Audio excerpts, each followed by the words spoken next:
Hello, today I want to talk about creating content for your social media pages.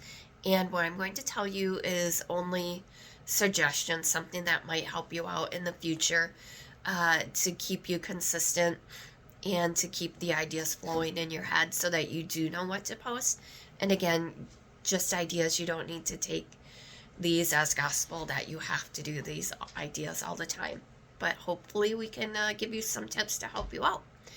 And this is going to be long, so I have a lot of notes on my screen up here that I'll be looking at often. And I think every driver and team understands that they should have some sort of social media presence, but often, other than posting on race day, your social media platforms can be overlooked.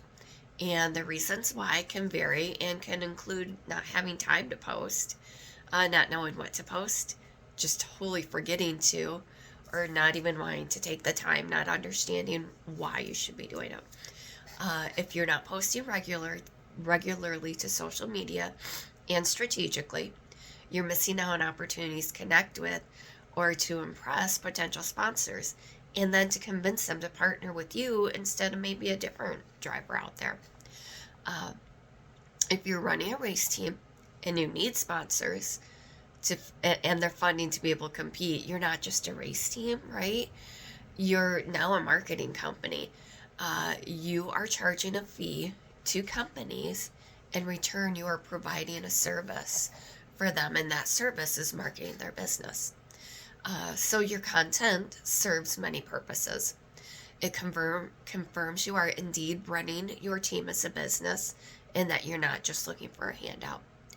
It can be an indicator of how well you will market the companies you are working with. It can be used for inbound marketing to your company, your race team. And what I mean by that is that your content reaches people and attracts them to you through the content that you provide. It can show that you have some expertise when it comes to marketing or another skill that you would like to highlight. It shows a company that you can be trusted with their marketing for their business.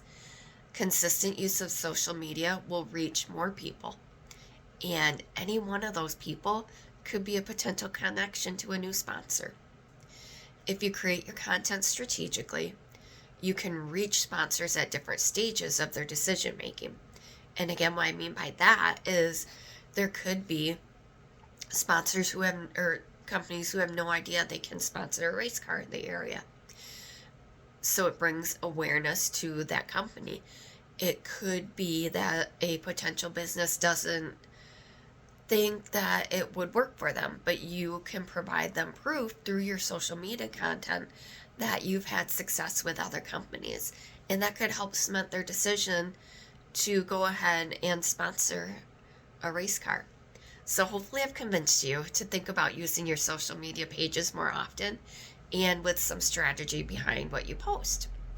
And even if you previously were convinced that you should be posting more, you might still have concerns about what you should be posting or how long it's going to take you.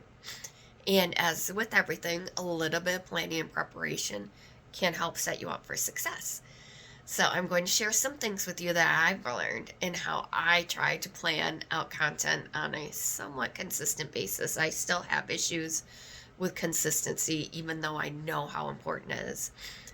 So, and again, I often fall into the same traps that many of you might, such as forgetting to post one day and then forgetting to post again the next day, and then wondering if you should even bother. Like, did anyone miss you?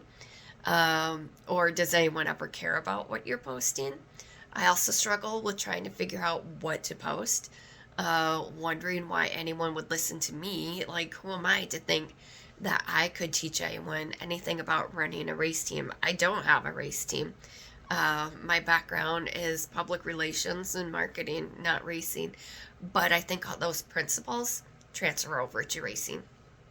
So, some tips I want to share with you are creating content pillars to help you always have something to post about, and then multiplying the amount of content you create at one time And I can do this starting with just one piece of content and have enough content to post throughout the month if I spread it out again strategically. And I can show you how to do that, how to batch the content you're creating so that you are doing one task at one time and not moving from your laptop writing to your phone to create a video, and that you're doing everything all at once. It will save you time. It will save you a lot of headaches. And then show you how you can schedule your content so you can forget about it and not stress about creating content for a certain period of time, whether you create content for a week or for a month. So your content pillars are really just different topics that you can share with your audience. As a driver, you're going to have two built-in audiences already. You're going to have your fans, and then you're going to have your sponsors or your potential sponsors. So it could really be three different audiences, but I've lumped them into two. But that just means you have more ideas to choose from, right, when you're creating content. And then once you have your content pillars, you can break those down further into additional ideas to post about. Each person will and should have different content pillars. You're all individuals, and you have different things you like to and want to talk about. The content that you talk about is what makes you uniquely you and how you stand out from a crowd. And quite frankly, just posting consistently will put you miles ahead of many other drivers. And I recommend, when you're thinking about your content pillars, that you sit down and quietly think about what you want to talk about. Take 20 to 30 minutes to take time. I think it'll be time well spent. So I have put together some ideas for you to jumpstart your imagination. Again, totally up to you, but a good starting spot, and then you can come up with your own after that. So for your fans, you can talk about racing and what's upcoming the day of or what happened afterwards. You can talk about personal things, and that's just a way to get to know the person behind the helmet. You can talk about racing behind the scenes, what you do weekly to get your car ready to race, and promotion, which is selling your races. Hey, come see us at this racetrack on this day. Or if you have merchandise to sell, you can do that too. And then when you're talking to or about your sponsors, there's always the mentions and thank yous, the results you have gotten for your sponsors, because a business is going to wonder, what's in it for me? Why should I sponsor you? Tell them. Why motorsports marketing? Meaning, what are the benefits of it? What are you achieving with it? What your goals should be if you decide to sponsor a race car. And then promotion for sponsorship. You should not necessarily be only asking for sponsors at the end of the season or right at the beginning of the season. You can ask for sponsorship all the way throughout the season, but not in the way of, hey, we just had a big wreck and I now need sponsors to get me through the end of the year, but more like, hey, we've worked with this sponsor. These are the results we've gotten. I have room for more sponsors. Let's bring you aboard. And so I've recently sat down and thought about some content pillars myself. And the order, and what I decided is the order I go through my topics is the way that I believe is the best way to guide you through a process of building your race team. So what I'm going to do is then rotate through all of these contents consistently. And my content topics are creating a business plan for your race team, building your brand, social media, content, traditional marketing, and then what everyone wants to know about, finding sponsors. So, more ways to think about what type of content to share is to break it down even further. So when you are creating content, you should aim for a mix of content. And by content, I just mean like your social media posts. It's just a word that is all encompassing. So the content you should strive for is stuff that is entertaining, makes you laugh, makes you cry, educational to teach your fans about you, your sponsors about sponsorship, inspirational, evokes emotion, can be controversial, that will get a lot of engagement, motivational, or to build relationships. And each of these types of content serve a specific purpose and are designed to keep your readers coming back to see more of what you're up to. So drivers and teams will potentially have, again, different things to post depending on what time of the year it is. Race season is going to be completely different than the off season, which again gives you even a wider range of topics to talk about. So with my content, again, I'll be focusing on a topic for a period of time, moving to the next, moving to the next, moving to the next, and then I'll eventually circle around and follow that same process. For a race driver, a race team, I would probably do it a little bit different. And I will probably rotate through the topics. So I would do a racing one, a get to know you post, a behind the scenes post, a promotional post, thank the sponsors, a results of your sponsorship post, and go through it that way instead of that way like I do.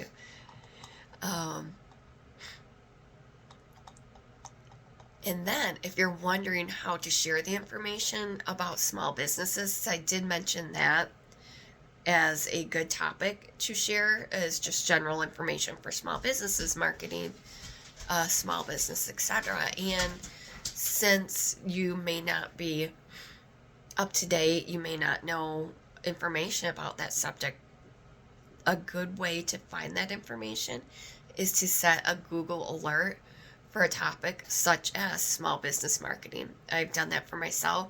You'll probably be overwhelmed, but take a look at it and find one or two articles that might make sense to share, and then just share them, and then you can talk about them and start relating them back to how that would work for racing.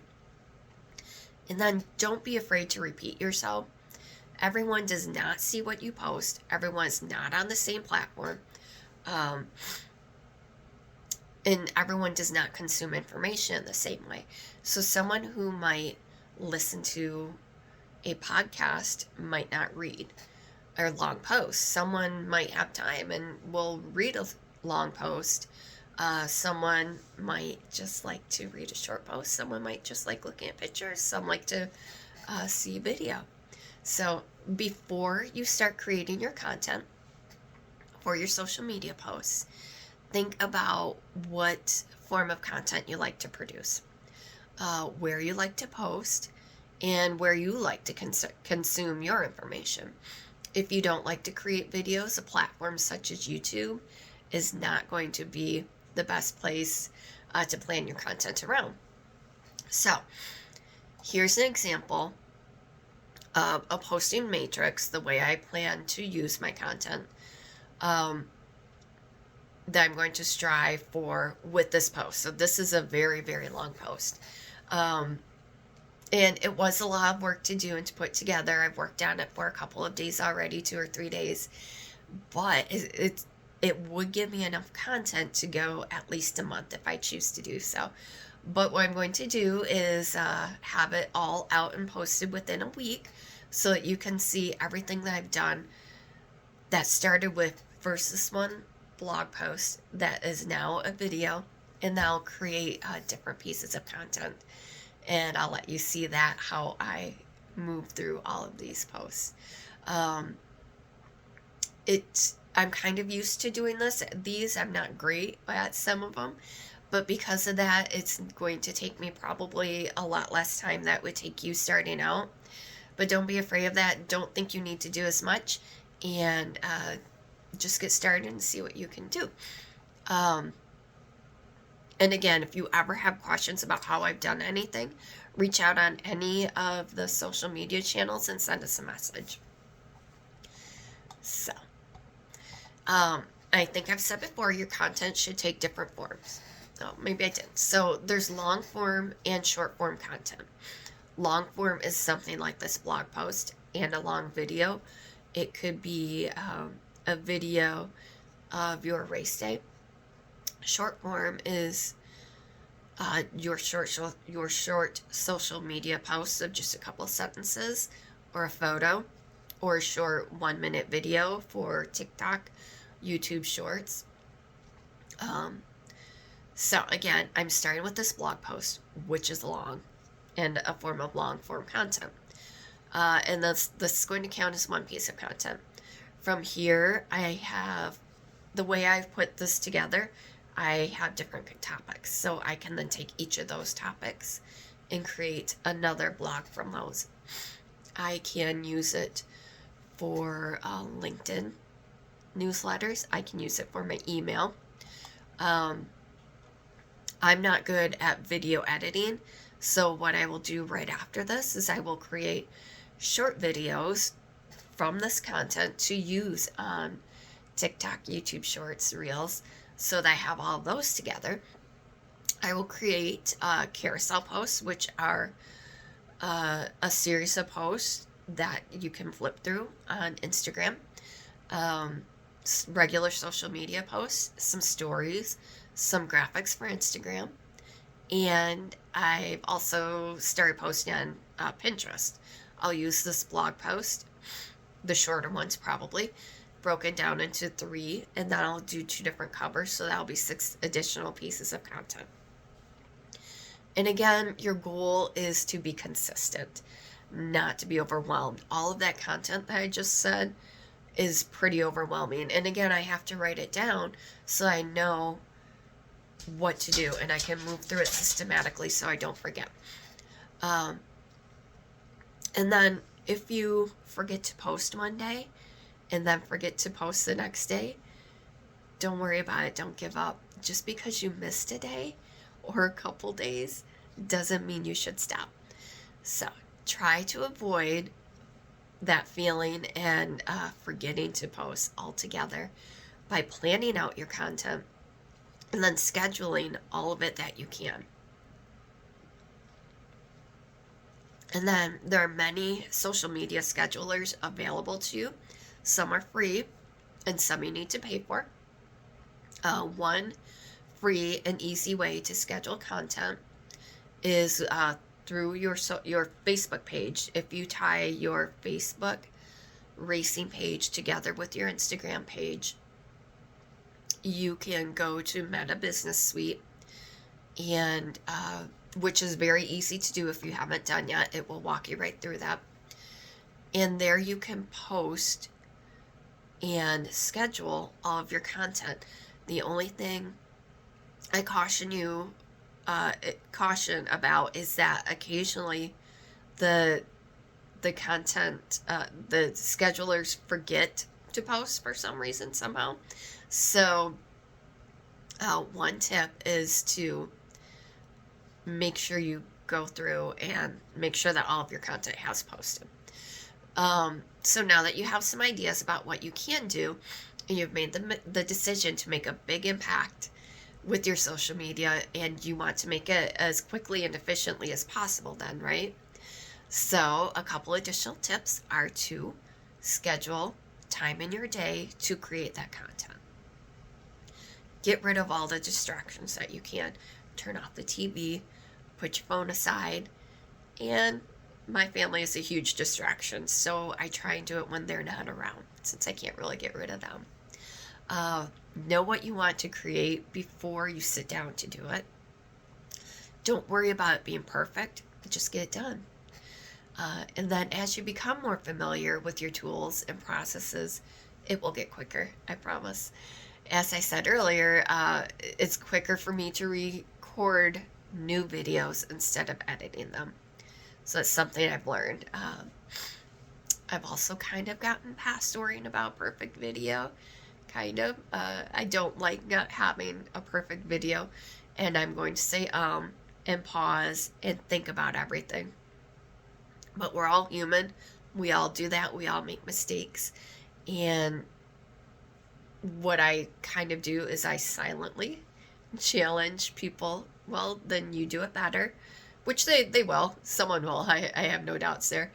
Um, but really, you just try and ignore the content or the comments, pardon me. And there's always going to be someone who will try and tear you down for doing what you do. So just really be the bigger person and understand where their comments are coming from and move on. Someone commenting, though, to start a respectful discussion, even if it's a different opinion of yours, go with it. That's going to be a great way to show yourself as an expert and to show your content to more people. So, batching content then. And what I mean by batching content is creating one type of content at one time before you move on to something else. So again, I'll do this video, this long form video, and then right afterwards, I will do the short videos. I will then move on to creating probably some graphics to go with it, whether it's going to be carousel posts or something. But it means, so by batching just means working on one thing before moving on to the next and getting all of those done. For me, for the long form videos, I like to create an outline or a blog post again, so that I can work from that and then go on and create different pieces of content. However, if you are very comfortable in front of the camera and want to just talk first, go ahead and do that. And then you can take that video, and I'll have the video run and have open an app to transcribe it. So that's a little bit easier and a little bit quicker to have text out of that video. You can do that with Microsoft Words. You can do that with Google Docs, or you can do it with an app called Otter.ai. And then once that is done, you can go back and read it and clean it up. Make sure it says what you actually said, because it's not perfect either. For short form videos, I'll take the topic from each of the paragraphs or sections and create a 1-minute video or less from these. And then the different platforms, TikTok, YouTube, and Instagram, don't necessarily like you sharing a video directly from one platform to another. They won't show your content to as many people, or they might not show it at all.